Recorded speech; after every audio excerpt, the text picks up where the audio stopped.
Classificação de leucócitos.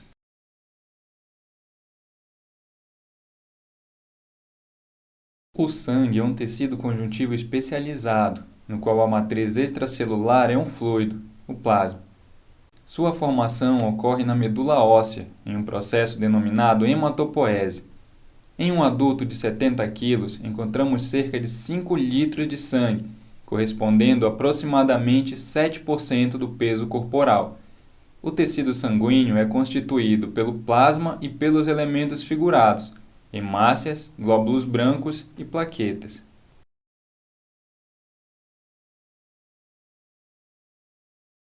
Os glóbulos brancos, ou leucócitos, são células incolores, de formato esférico no sangue, e possuem a função de proteger o organismo contra infecções. Sua produção ocorre tanto na medula óssea quanto em órgãos linfáticos. Os leucócitos estão divididos em 2 grandes grupos, classificados de acordo com seu conteúdo de grânulos citoplasmáticos específicos: leucócitos granulares e leucócitos agranulares. Ambos possuem grânulos azurófilos, lisossomos que se coram em púrpura e contêm proteínas e peptídeos destinados à digestão e morte de micro-organismos. Os leucócitos granulares possuem grânulos citoplasmáticos específicos. Compreendem os granulócitos neutrófilos, eosinófilos e basófilos. Cada célula apresenta um núcleo com forma irregular e um diâmetro de 12 a 15 micrômetros. Os leucócitos agranulares não possuem grânulos citoplasmáticos específicos e compreendem os agranulócitos monócitos e os linfócitos. Os monócitos são células maiores, com cerca de 12 a 18 micrômetros de diâmetro. Já os linfócitos são células menores, com cerca de 7 micrômetros de diâmetro.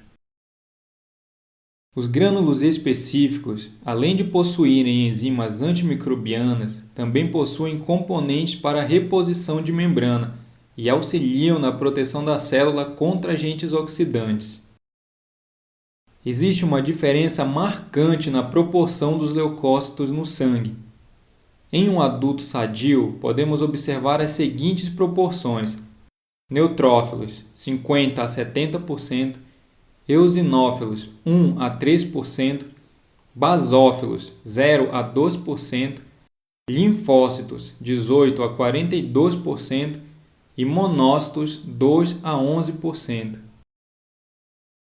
Os neutrófilos, ou leucócitos polimorfonucleares, são os leucócitos mais numerosos e mais comuns na circulação sanguínea e formam a primeira linha de defesa na resposta imunitária, fagocitando e digerindo bactérias e fungos. Apesar de serem mais numerosos que outros leucócitos, os neutrófilos têm um tempo curto de vida, de cerca de 6 horas. Os neutrófilos são células móveis caracterizadas pelo núcleo dividido em 2 a 5 lóbulos, ligados por finos filamentos de cromatina. É interessante notarmos que tanto a forma quanto a posição e o número de lóbulos do núcleo dos neutrófilos não é estático, mas dinâmico. Os neutrófilos possuem 3 tipos de grânulos: grânulos específicos, grânulos azurófilos e grânulos terciários. Os grânulos específicos contêm enzimas, ativadores do complemento e outros peptídeos antimicrobianos. Os grânulos azurófilos são lisossomos que contêm mieloperoxidase, uma enzima peroxidase. Por fim, os grânulos terciários contêm fosfatases e metaloproteinases, gelatinases e colagenases que parecem facilitar a migração do neutrófilo no tecido conjuntivo. Os eosinófilos são células do sistema imune que se desenvolvem e amadurecem na medula óssea e estão associados às reações alérgicas, infecções parasitárias, inflamações crônicas e ações antivirais. Os eosinófilos também secretam citocinas e mediadores inflamatórios lipídicos, substâncias que intensificam a resposta inflamatória. Essas células também são apresentadoras de antígenos aos linfócitos. Seu núcleo, em geral, é bilobular e suas organelas são pouco desenvolvidas. Quanto aos seus grânulos, os eosinófilos possuem dois tipos: grânulos específicos e grânulos azurófilos. Nos grânulos específicos encontramos corpos cristalóides, ou interno, alongados, contendo a proteína básica principal, rica em arginina, responsável pela acidofilia dos grânulos. Já os grânulos azurófilos são lisossomos com uma variedade de hidrolases ácidas. Os basófilos são as células menos numerosas entre os leucócitos, representando aproximadamente 0,5% do número total de leucócitos no sangue e estão presentes em reações alérgicas.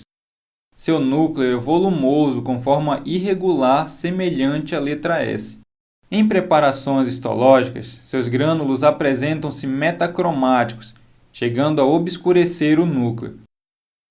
O conteúdo dos seus grânulos pode apresentar histaminas, fatores quimiotáticos para eosinófilos e neutrófilos e heparina, responsável pela metacromasia do grânulo.